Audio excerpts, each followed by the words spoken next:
Hello dear viewers students, welcome to my classes estimate and costing.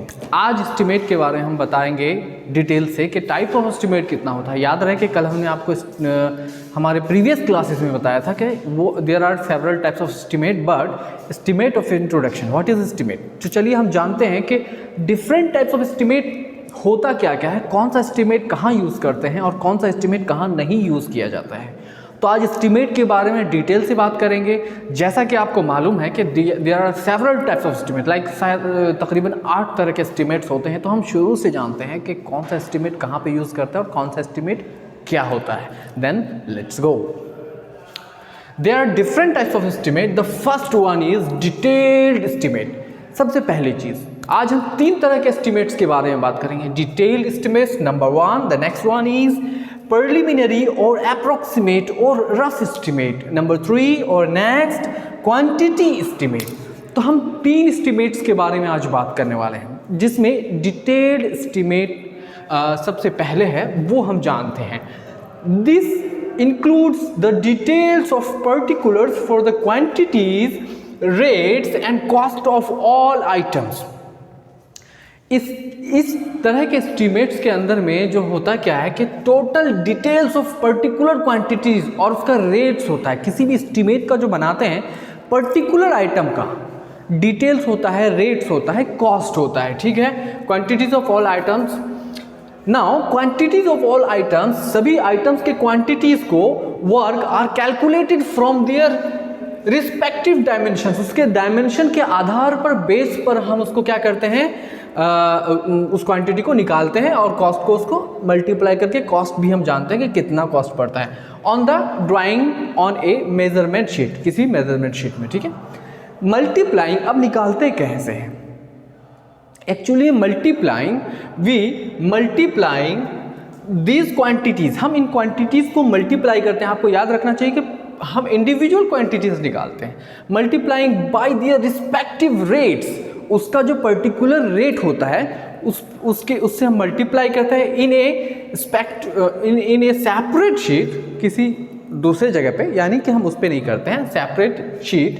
The cost of all items of work are worked out individually and then summarised.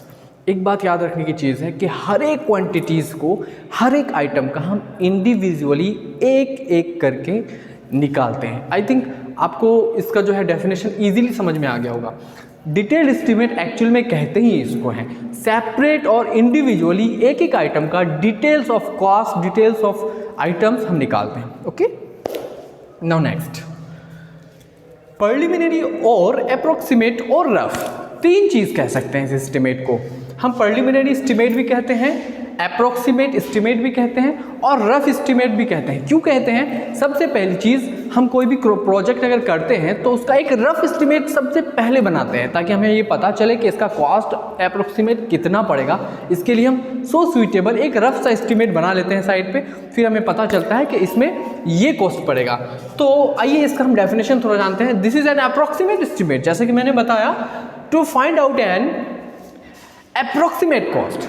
Approximate estimate होता है approximate cost निकालने के लिए, ठीक है, इन ए short time, छोटे से duration में, and this enables the authority concern to consider the financial aspect. जो बात हम कह रहे थे कि फाइनेंशियल एस्पेक्ट, फाइनेंशियल या इकोनॉमी उसका जानने के लिए हम करते हैं, ऑफ द स्कीम, उस स्कीम का, जो भी स्कीम करना हो, ठीक है। Such an estimate is framed after knowing the rate of similar works. सबसे पहली चीज़ तो सिमिलर वर्क्स, जो भी वर्क है, क्वांटिटीज, उसका रेट्स हमें पता होना चाहिए। एंड फ्रॉम पार्टिकल नॉलेज, यानी कि आपको उस क्वांटिटी का रेट पर्टिकुलरली पता होना चाहिए। इसका सबसे बड़ा सिंपल तरीका यह है कि आपको अगर रेट पता होता है तो इजीली आप एक रफ और अप्रोक्सीमेट एस्टिमेट बना सकते हैं, ठीक है। आते हैं नंबर 3 पॉइंट्स पे।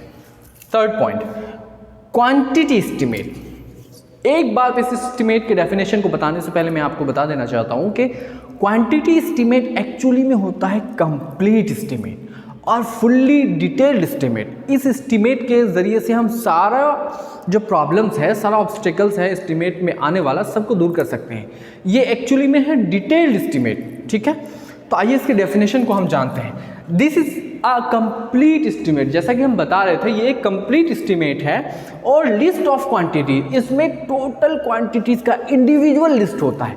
मान लिया जाए किसी वर्क में अगर वुड्स का यूज़ होता है तो पर्टिकुलरली उसका इंडिविजुअल वर्क होता है, लिस्ट होता है, ठीक है।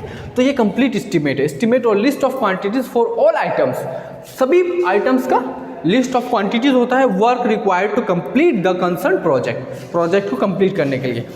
The quantity of each individual item is and its quantity is multiplied, जो हमारा पर्टिकुलर आइटम का जो निकला है उसको हम मल्टीप्लाई करते हैं बाय देयर रेट्स, एक एक क्वांटिटी को उसके रेट से जो हमारे पास फिक्स होता है per unit for that item, तो हमारा वो जो है कॉस्ट निकलता है फुल्ली। अब क्या है, unit for the item, the purpose, इसका ज़रूरत क्यों पड़ता है, the purpose of the bill of quantities is to provide complete list of quantities for the completion of project. जो हम बिल वगैरह तैयार करते हैं तो इस डिटेल्ड एस्टिमेट से हम इजीली कर सकते हैं उसके ज़रिए से, क्योंकि हमें उसका पर्टिकुलर इंडिविजुअल क्वांटिटी पता है और इंडिविजुअल रेट आपको पता होता है, तो उसको मल्टीप्लाई करके हम बिल भी निकाल सकते हैं।